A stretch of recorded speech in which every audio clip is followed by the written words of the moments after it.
So, everyone, so excited to finally do this because the record's been out nearly a month now, and as soon as it arrived, the physical copies, I was just in seventh heaven, but I had to go on tour and everything was happening, and I didn't get a chance to do the unboxing videos before it came out, which is nuts.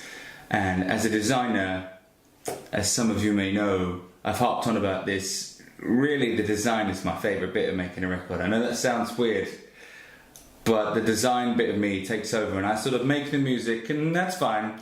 But then when I get to design the artwork and all the different formats, it's just, I'm an absolute seventh heaven about that. So let's take a look at the standard edition, the main edition, the vinyl edition of Shuffle.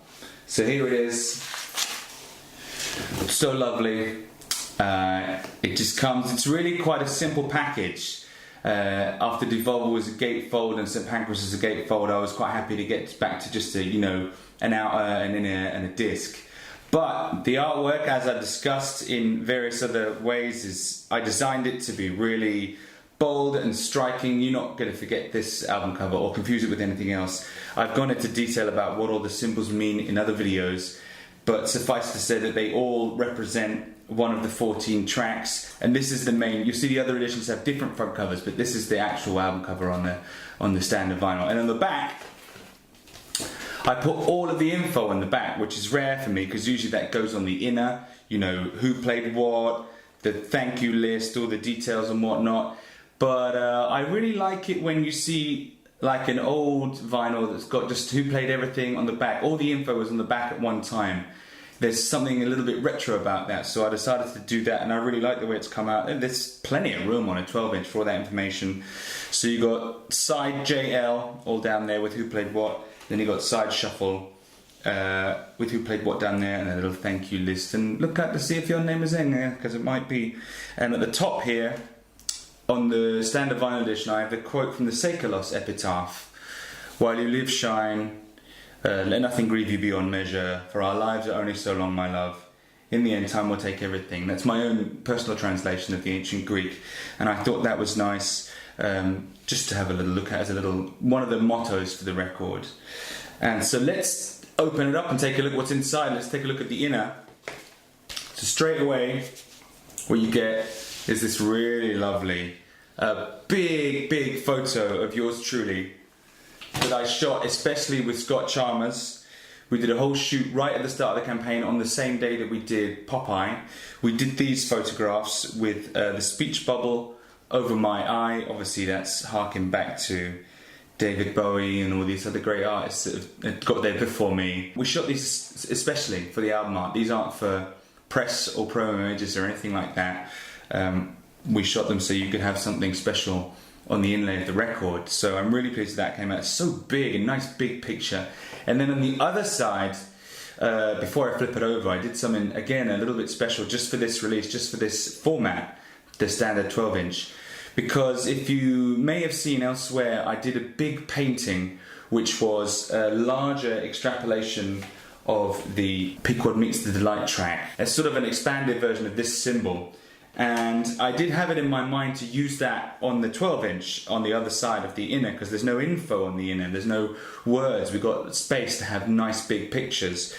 But I felt a little bit cheap because I thought that was something that I'd already done. I was commissioned to do it by the gallery, and I didn't want to give you something secondhand, as much as I love that artwork. And you could still get prints from the gallery, I think, and I think the actual artwork is still up for sale if anyone wants it.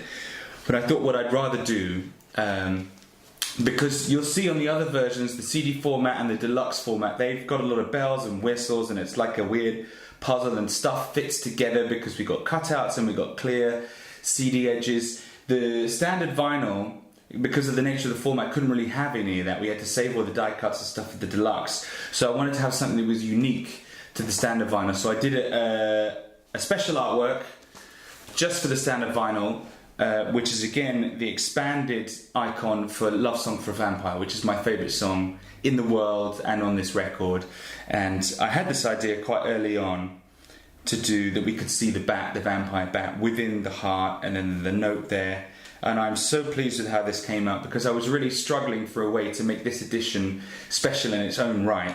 And then when I thought, oh, I could do that vampire art that I wanted to do, and I'm really chuffed with how it came out. So I hope you like that. And then inside the inner, we've got the record itself. Oh, there we go. So it's lovely on both sides. You get the JL side with the red on the white, and then on the shuffle side, you get the white on the red. And you know, there is nothing I like more than just a plain old black vinyl, but you can get direct from Big Scary Monsters, you can get the white version. Oh my god, it's so nice. Having said that I like the black one, the white one's really nice. You can get that just from BSM, direct from them, so that's pretty sweet. And then from your local record store, where I did a few in stores and they're still selling it, exclusive to them, you can get the red version, which is just excellent. So there's the sort of the three colours of the campaign, the red, white and black. I'm really chuffed that they go together as a nice little set. I mean, every time I bring out a record, you know, one of the biggest thrills is that I get a new record in my collection, and I see to it personally that they're well put together and they're lovely pieces of art. So I'm just over the moon with this. But let's not forget, before we finish, to look at the download card. Because you might think the download card is a little bit of flim-flam, and who listens to the downloads and whatnot. You can just get it on Shuffle, Spotify, whatever you want. But the download card on this one is really cool. A lot of the stuff that, you know, I wish I'd had more time to think about on Devolver really took a next step on this one. And with the download card, this wasn't even my idea. This was DMS, who worked with me on Devolver and worked with me on Shuffle and St. Pancras, and they turn in such a great job every time. And all the formats have come out perfect, and it's all DMS. They did an incredible job. And they said to me, hey, wouldn't it be cool if on the download card, every single one has a different little logo? So this download card is one of 16 different ones. And I'm not saying like collect them all, but again, that's just another little bit where like the one that you get is a little bit special and isn't quite the same as everyone else's. Well, 1 in 14, 16, and I just think that's so cool. And I've got a few of these download cards and the symbol is different every time, I promise. So that's so excellent. You've got the cover with all the stuff. And then you got the inner, which is really my favourite bit with this artwork that I really love. And then I love this photograph. I know it's of me, but I think Scott just did such a great job. And then you get the disc inside, one of these 3 discs. So that's the standard vinyl 12-inch edition of Shuffle. It's already pretty cool, but things are going to get even cooler as we look at the other formats. So if you bought the standard 12-inch edition, congratulations, and I hope you got one of these cool variants as well. Super awesome.